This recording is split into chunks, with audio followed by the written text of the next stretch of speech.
Castle Goring from Mickey, Aurora, and from me. Well, lots of events, some pretty much more serious than others. And hopefully I can introduce a bit of levity into some of the drama which is ongoing. I really think it would be so nice if we could have a period of tranquility and placidity. However, excitement seems to be the order of the day. So without further ado, I'm going to plunge right in. Pauline Fleming says, Lady C, what do you think about Harry teaming up with Elton John and several other celebrities to jointly sue the Daily Mail over their supposedly bugging phones and accessing bank accounts? Do you believe they are likely to win such a joint action, as between them they must have the finances to cover the cost of such a lawsuit? And how do you think King Charles will feel about such an action? Thank you so much for your insights into the inner workings of royal history and high society in general. It is absolutely fascinating, and your views are always enlightening. Thank you, Pauline Fleming. May I say first of all that the royal family and the press have a symbiotic relationship. The king is fully aware of this, as is the Prince of Wales. I explained in great detail in my book, Meghan and Harry, The Real Story, the basis upon which this relationship is formed and continues. The British royal family need and desire a free press. That's their priority. They also understand that the press will push the boundaries as and when they can, and within reason, some of it is acceptable, even if not desirable. There is also the fact that this country needs a free press. The two bastions of liberty are the royal family and the free press. They prevent overambitious politicians from seizing too much control. Anybody who values a free country understands the need for a free press. Having said that, if you look at this lawsuit and you look at some of the people involved, you will see that most, if not all of them, do not desire a free press. Now, Elizabeth Hurley is involved with this. She is Hugh Grant's great friend and ex-girlfriend. She's also friendly with Elton John, as is Hugh Grant. Hugh Grant was one of the creators of something called Hacked Off, which was an attempt by celebrities to try to muzzle the free press, because Hugh Grant was caught in a very compromising situation, if you remember. I think her name was Divine Brown. And he was caught literally with his trousers down in LA. Well, why is he not going after the American press? Because he can't. He was one of the people who encouraged Operation Wheating Operation Wheating was a police inquiry into the misconduct of the press generally and the Murdoch papers in particular. Now, coincidentally, one of Harry's great friends is the son, and the other is the daughter-in-law of Rupert Murdoch. Harry and she sit on a committee in America, which really we can paraphrase it and call, let's get rid of the First Amendment and control what everybody says about all of us rich people. Because really, does the hoi polloi deserve to have a hearing? No, they don't. The First Amendment, remember, is bonkers according to Harry and many of the other people involved with him on that committee, and they call it misinformation. When the police approached me to complain and join the lawsuit against News Group newspapers, which is the Murdoch Group, I refused to. I explained, and the chief inspector, or whatever his rank was, superintendent or whatever, something, one of the high-ups in the police, phoned me up and practically begged me to join and forces, and interesting that the police were so keen to nail the Murdoch organization. And I explained to him very carefully that the price you pay for being a public figure is that you are sometimes given untoward attention, and that there are already sufficient laws in place to protect celebrities and public figures against the bad behavior of the press without trying to muzzle the press entirely. He still tried to get me to join in Operation Wheating. No, I refused. Well, this cabal, and it is a cabal, it is actually, and I don't believe in conspiracies normally, but these are co-conspirators. This has been going on for 30 years. 30 years, or nearly 30 years.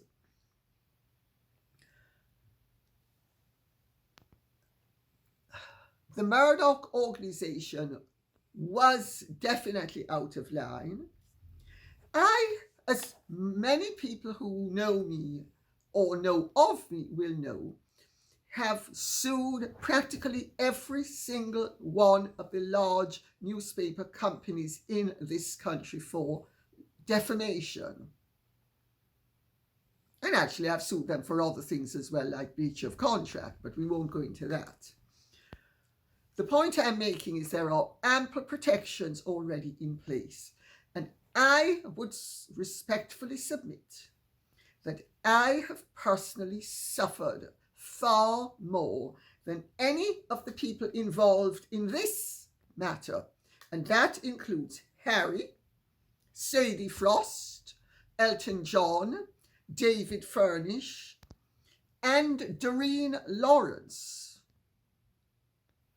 Now, I have a lot of respect for Baroness Lawrence. I know people who know her very well. Her son was brutally and awfully murdered. She was made a life pair. Why she is involved with this quite escapes me, because whatever you can say about associated newspapers, you cannot with any fairness say that they performed the way the Murdoch organization performed. In fact, the Mail has been known for decades to spearhead campaigns of liberty, of justice, of seeking justice for the underdog. And Harry, who has a thing against all the press, but in particular the Mail, is spearheading with Elton John and these other people this campaign. It is a total disgrace. The Mail has quite rightly denied any wrongdoing and said they will be fighting it vigorously. They did not do any of the things according to them, and I believe them. And you know, I'm not crazy about the Mail. I'm the first person to be able to put the boot in as and when it is necessary. But in this case, justice demands that you give credit where it is due. They had a 1997 front page with the headline, "Murderers," above the pictures of the 5 men who were accused of killing Baroness Lawrence's son, Stephen. It was a key moment in Britain's race relations history. It kick-started a campaign that ultimately led to the Macpherson inquiry. 2 of the thugs the Mail identified, Gary Dobson and David Norris, were later convicted of Stephen Lawrence's murder. I'm going to read out what associated newspapers said. In Doreen Lawrence's case, not only are these appalling and utterly groundless smears, they appear to rely on the word of Jonathan Rees, a man jailed for 7 years for attempting to pervert the course of justice by conspiring to plant cocaine on an innocent mother in a child custody battle. As such, they are at once totally untrue and utterly defamatory. According to a recent article by investigative journalist Michael Gillard, Jonathan Rees was paid an unknown sum of money to make these allegations by private investigator and self-confessed phone hacker Gavin Burrows. He was in turn being instructed by a group of lawyers with a pot of money to buy dirt about the Mail. The Daily Mail has campaigned tirelessly for 25 years to obtain justice for Stephen Lawrence and other victims of injustice. The paper is known throughout Fleet Street for its work exposing corruption and incompetence in the police. You can now, may I interject, maybe see the link? It is not without significance that the Daily Mail published a 3-part major investigative series into Rees's corruption and alleged crimes. It is deeply saddening that whoever is cynically and unscrupulously orchestrating these claims appear to have persuaded Baroness Lawrence, for whom the Mail has the greatest respect and admiration, to endorse the word of someone who is such a manifestly discredited and untrustworthy liar. Associated newspapers will contest these claims with the utmost vigour, and I would encourage them to do so. And I can tell you something. The King and the Prince of Wales are not going to be pleased that Harry is yet again threatening the finely balanced customs that we have in this country regarding the royal family and the press. Harry is a disgrace to his family. More than that I will not say, except that as for the others, you know, it's really interesting when people allow themselves and convince themselves. They allow themselves to be used, and they convince themselves that theirs is a noble cause or a justified cause, when in fact reason should tell them it is anything but. I think the whole thing stinks to high heaven. Joanna Hughes says, I saw an awful interview by Susanna Reid and Ed Balls with Valentine Low today about his new book. I guess any publicity is good publicity at a launch of a book. But I couldn't believe how the interviewers shut down any suggestion that Meghan had done anything wrong and sought to portray her as a victim. Surely any idiot can see that this is not the point of his book, and an insult to those who worked at the palace, but he played along gamely. Yes, I saw that clip. I've been interviewed many times by Susanna Reid.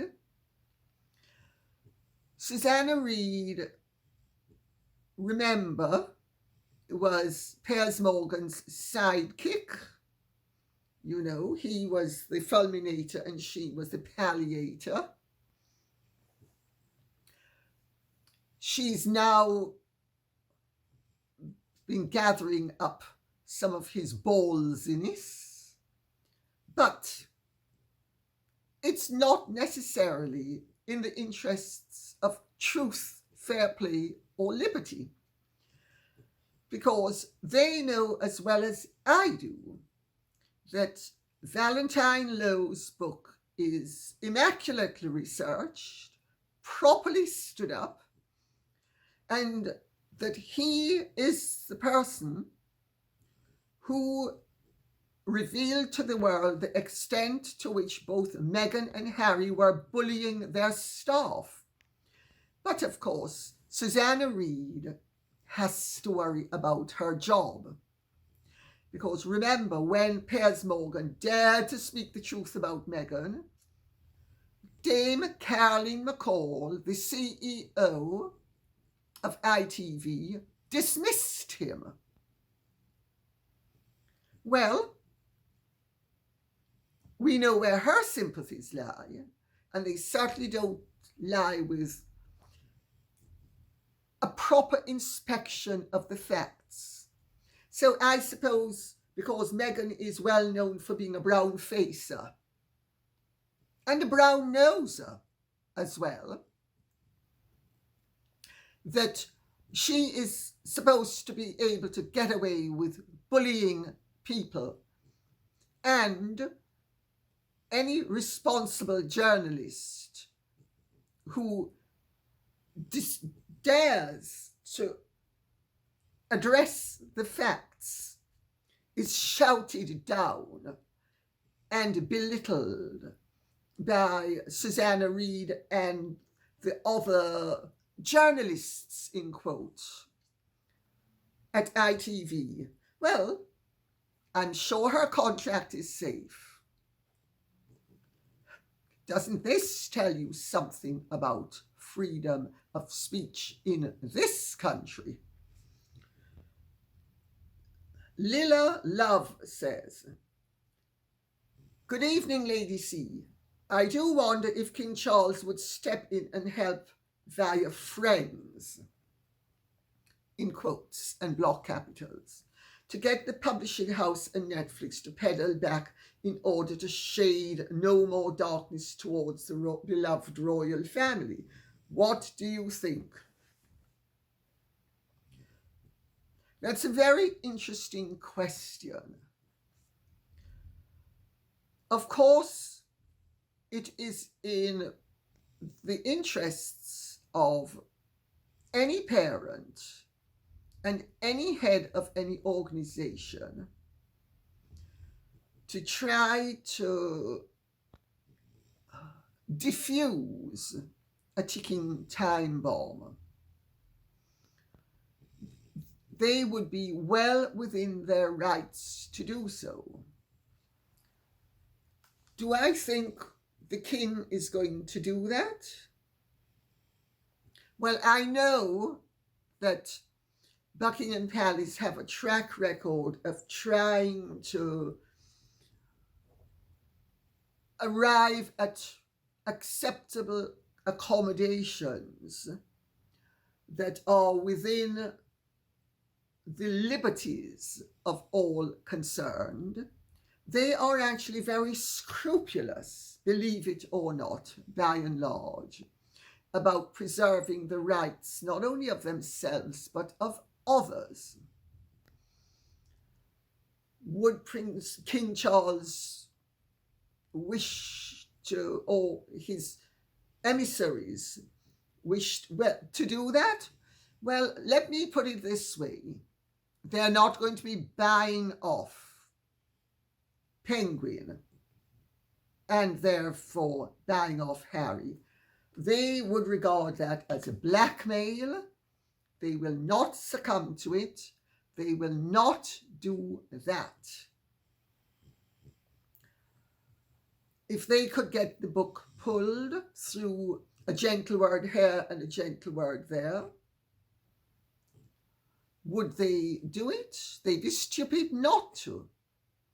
But the reality is, they know as well as I do that no matter what Harry says, they will weather the storm. If anybody's boat is going to sink, it's his. Joanna Park says, this is all a ruse with Netflix. Look how much interest it's creating. These titillating details will encourage people to watch to find out just how defamatory it is. So this is now on no longer the book. It's now about their love story, their wonderful, dedicated, humanitarian, philanthropic work.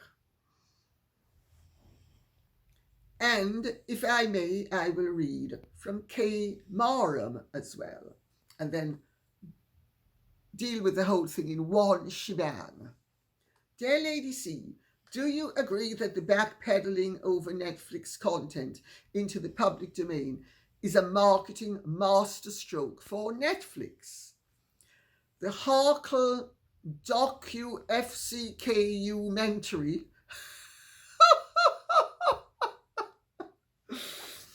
that slags off the royal family has now gone from low public interest to high, assuming the content is not modified to the Harkle's new editing preferences. Why the interest? Because it may well be the final nail. If Netflix hold their nerve, they could well get a return on their investment. Given that you have a head for business that a certain spa-loving, sizzler-munching, voice-finding individual could only dream of, do you think Netflix will recover their losses by airing the Harkle dirty laundry and hanging them out to dry? Well, my dear, your faith in my business acumen is rather greater than mine, let's put it that way. And certainly, though, if I would say that I certainly don't have Meghan's business acumen, of course, I believe fair exchange is no bargain, and I don't believe in exploiting anybody, and I don't believe in dirty deals and dirty games and dirtiness. So you could say I'm rather pious and rather too upstanding to be a good businesswoman. However, I believe enough is enough, and one doesn't need to be greedy. So if that means I'm a better businesswoman than she is, let's defer to your superior knowledge, but I cannot actually say I necessarily agree with it. The whole thing is inspired, as you have both made out, Joanna Park and Kay Marham. You have both observed very accurately that this has elevated interest. And of course, people will now be watching it to see, did they take out, did they not? Is it as bad as it was going to be? Is it loads of speculation, loads of mystery? Meghan and Harry are very good at creating speculation and mystery. I mean, they do it regularly, 2 and 3 times a week. How successfully is another matter again, because of course this was one of Sunshine Saxe's complaints. Aside from lack of, shall we say, crocs at the end of the rainbow.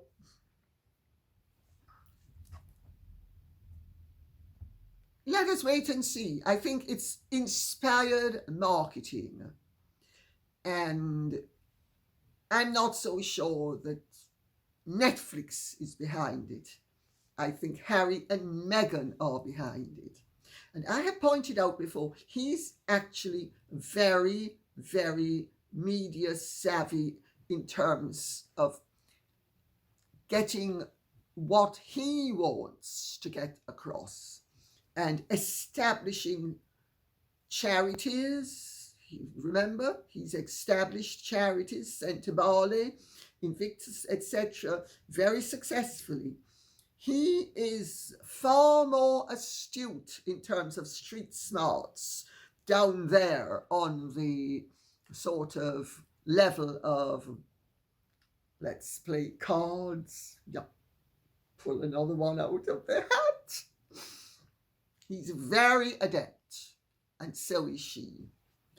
Whether that in the end is the best way of going about establishing yourself is something else again. But they've certainly raised the ante. However, what they seem to have forgotten is, and this I'll tell you as somebody who has published many a book, early publicity can be a killer. Publicity needs to coincide with the launch of the product. Premature publicity may help to keep your name in the newspapers, but it doesn't shift books, viewing figures, or any other product. I just throw that in for what it's worth.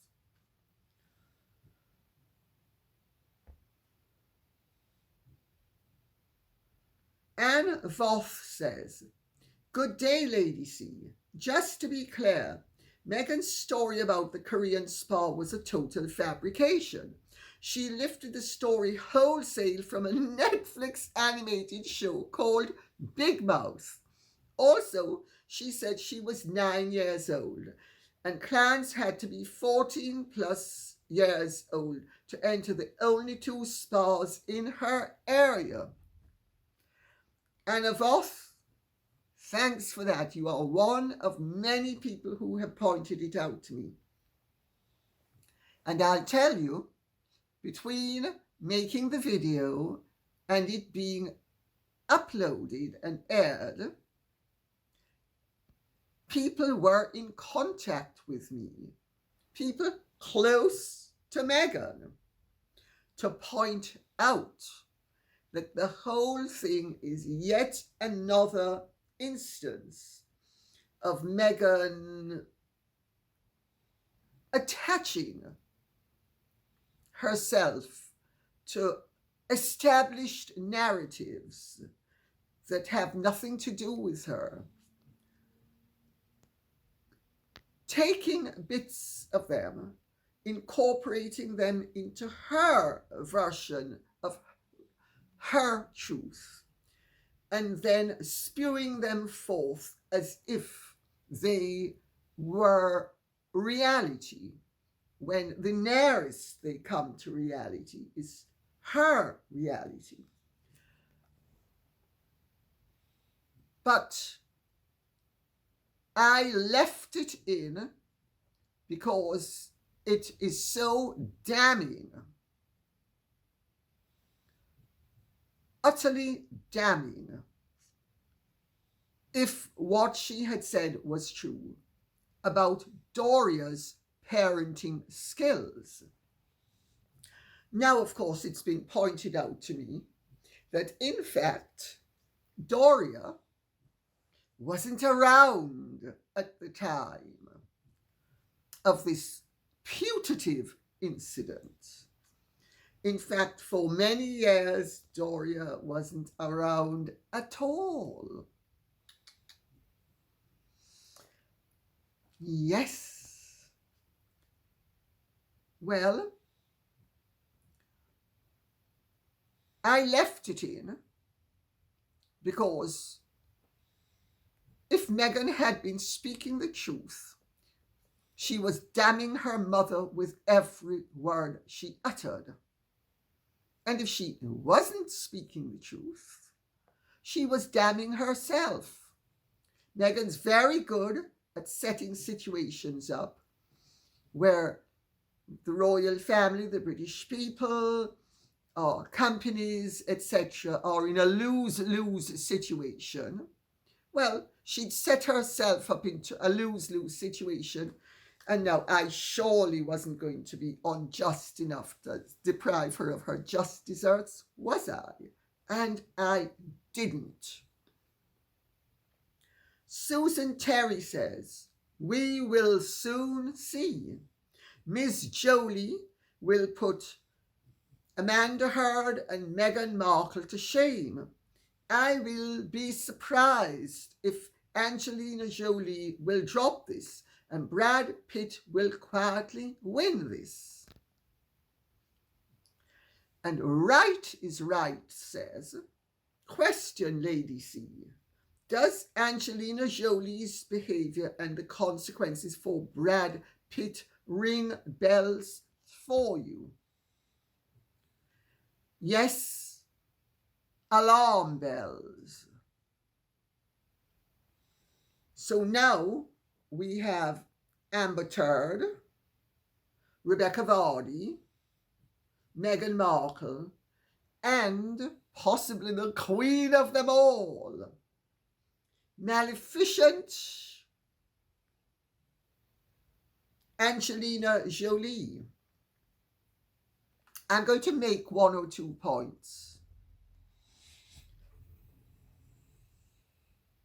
which I think are important. First of all, Brad Pitt has won every case so far, or if he hasn't won them, hands down, his side and his position has been exonerated. For instance, she wanted total custody of the children. She got joint custody of the children, which is what he had been offering all along.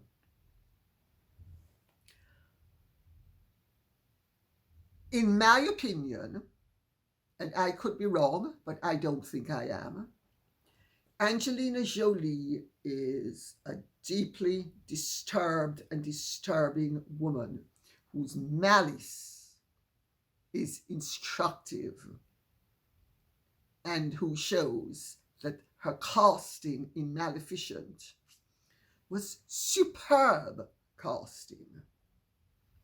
In my opinion, and I could be wrong, but I don't think that I am, she is anything but the good mother she would like to portray herself as being and doubtless believes she is. Her accusations against Brad Pitt are really very paltry if you stop to think of them.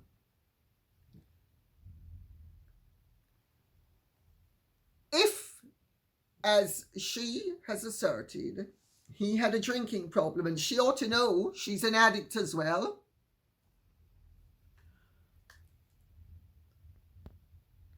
she ought to know that once he went and sought help, which he did, it was her bounden duty to her children, to their children, to give him a chance to make amends. She has done the absolute opposite. According to people who I have spoken to in Hollywood who know what's going on, she has all but destroyed any relationship he could possibly have had with those children. How is that in their interest?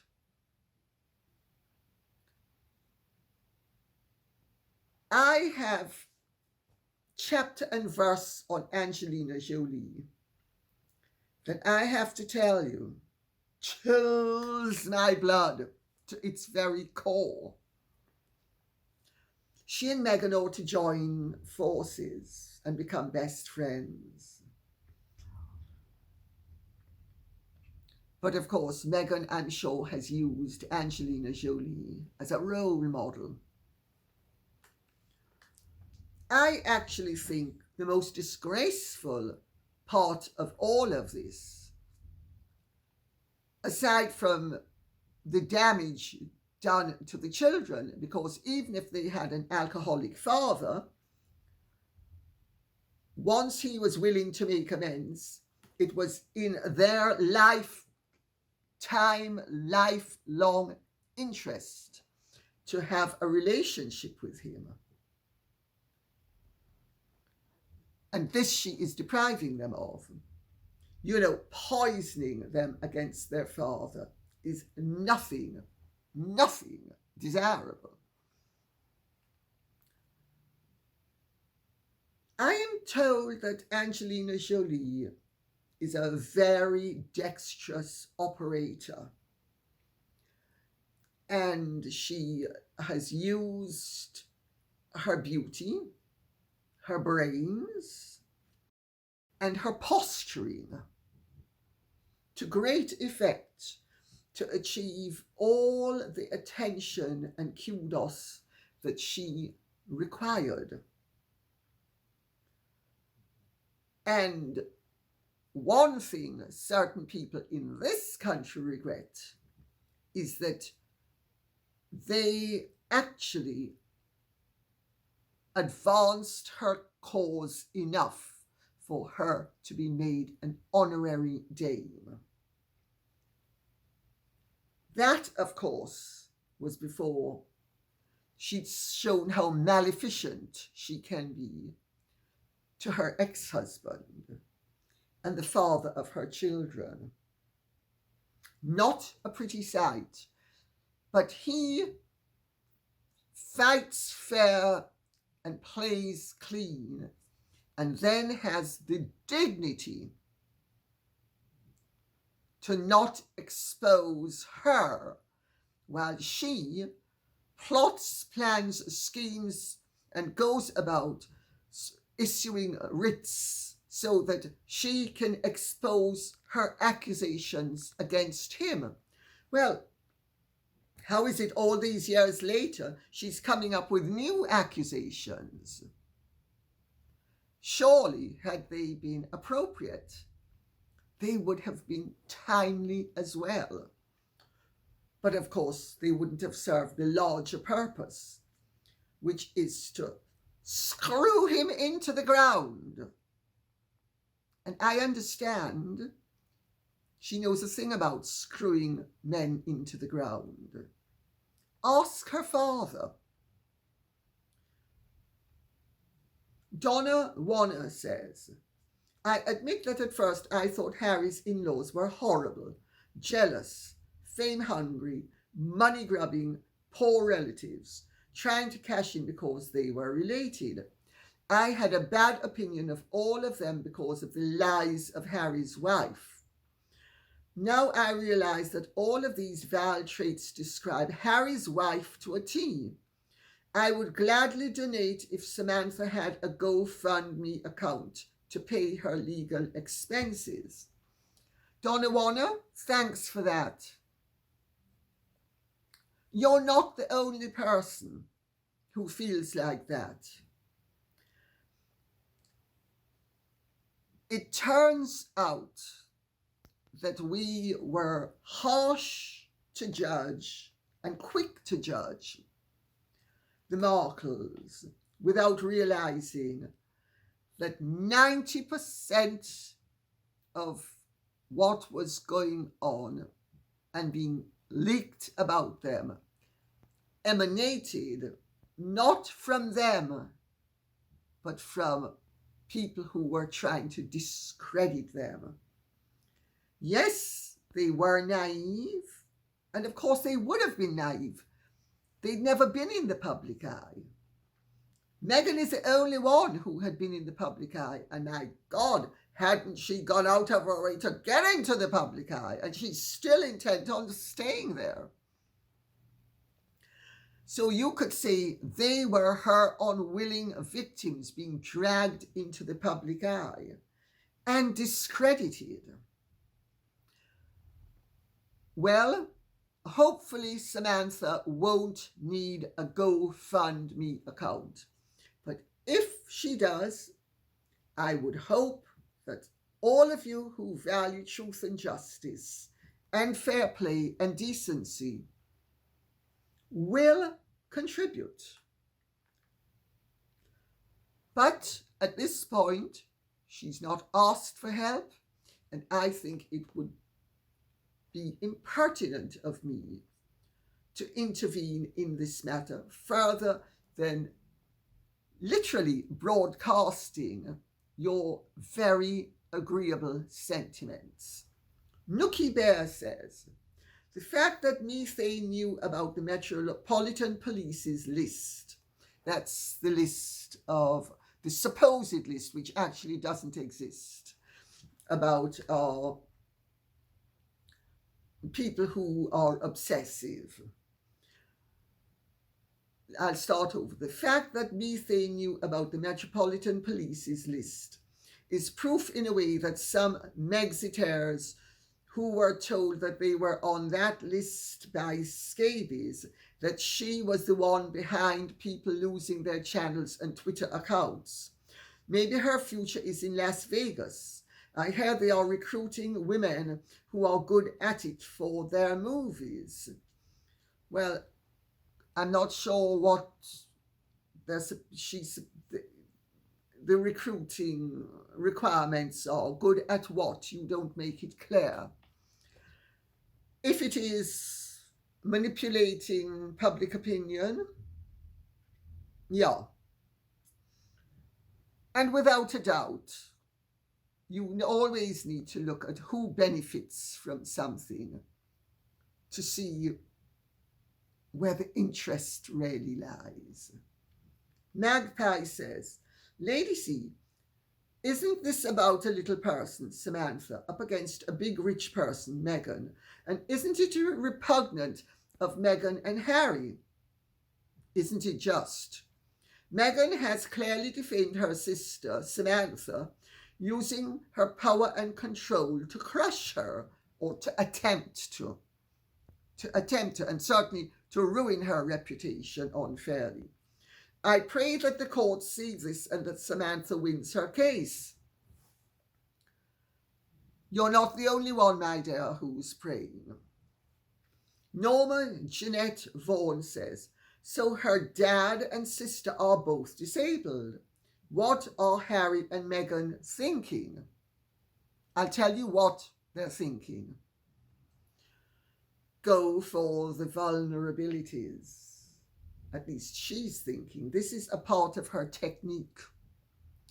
She goes for the vulnerability. She's done it with Harry, and she's done it with her sister and her father. She knew her father's health was precarious. She knows her sister is wheelchair bound. What does she do? She heads straight for the soft spot and pummels. To people like that, or let me put it another way, what her actions suggest to me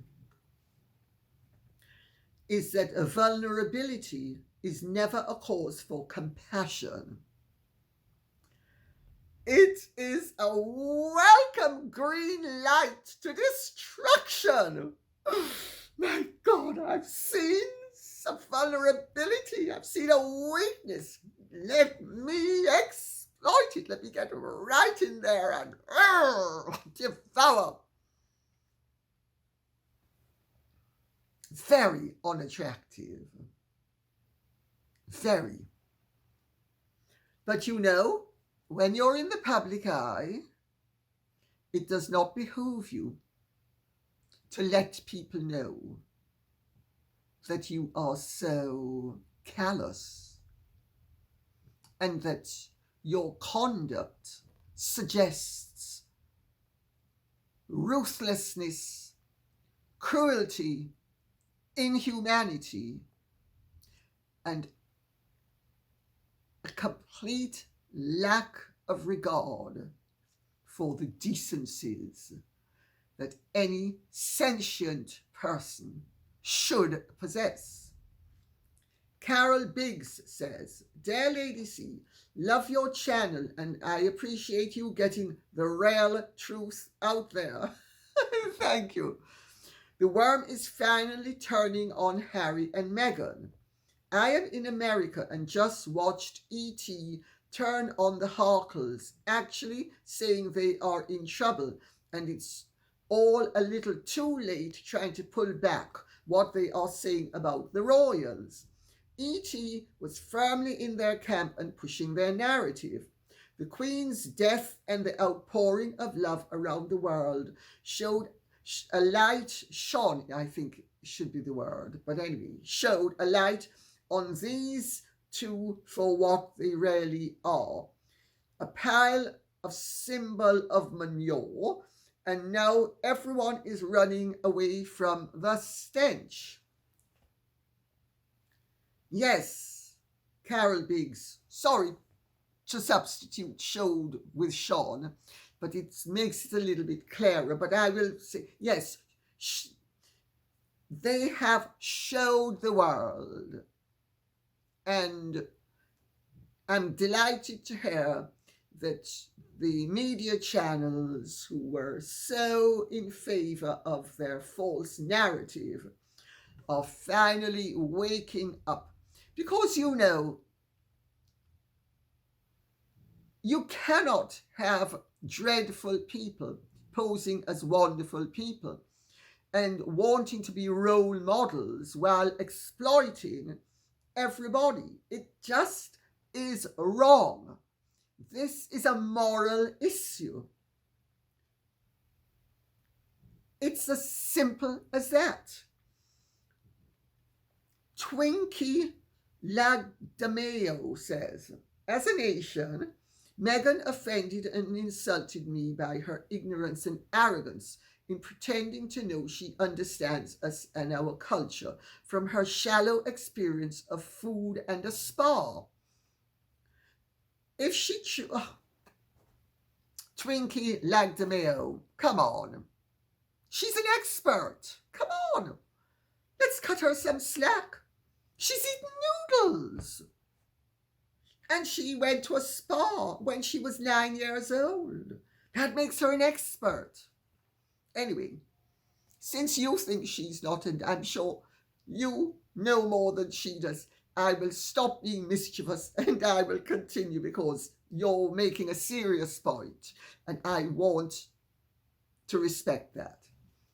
If she truly understood it, or at least showed some interest, She would be able to talk about history, travels, cuisines, not just noodles, and behaviors and attitudes of the people.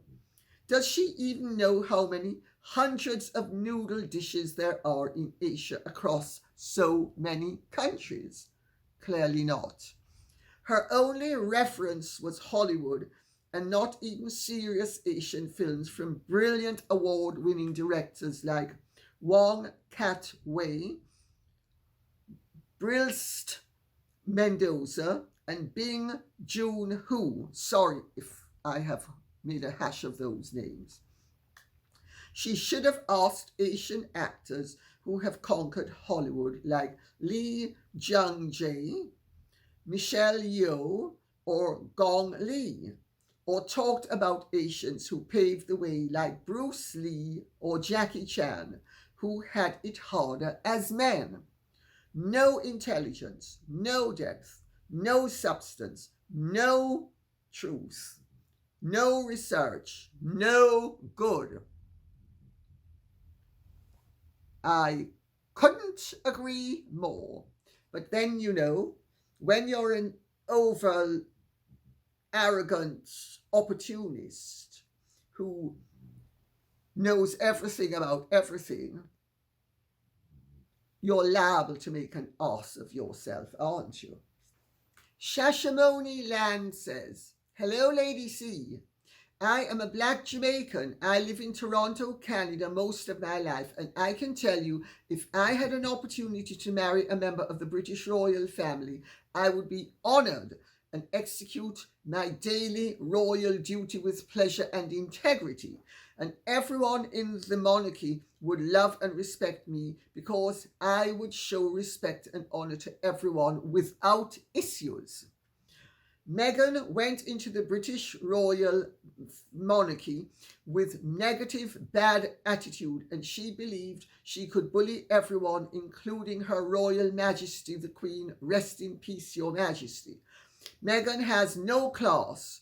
Jamaicans would say she's a trench town ttheir gal. She is not polished and she has no class. My dear, I love you.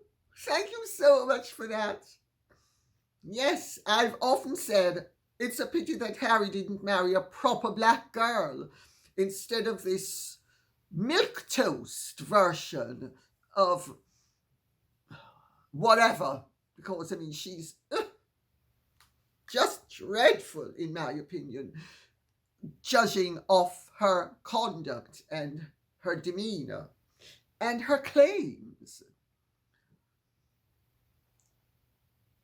I had to read that out because I know that a decent black woman would have done a far better job than this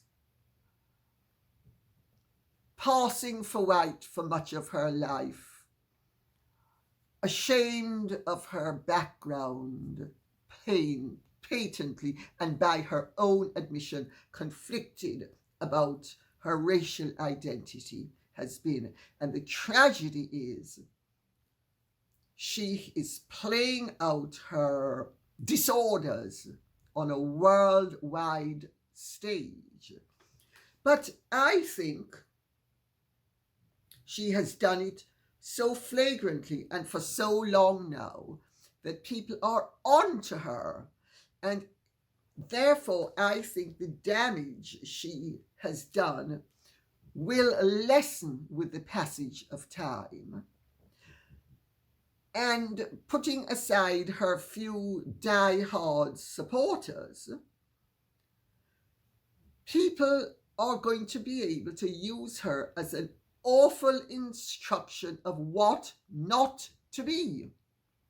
You know, when you have dreadful people in your life, you have a choice.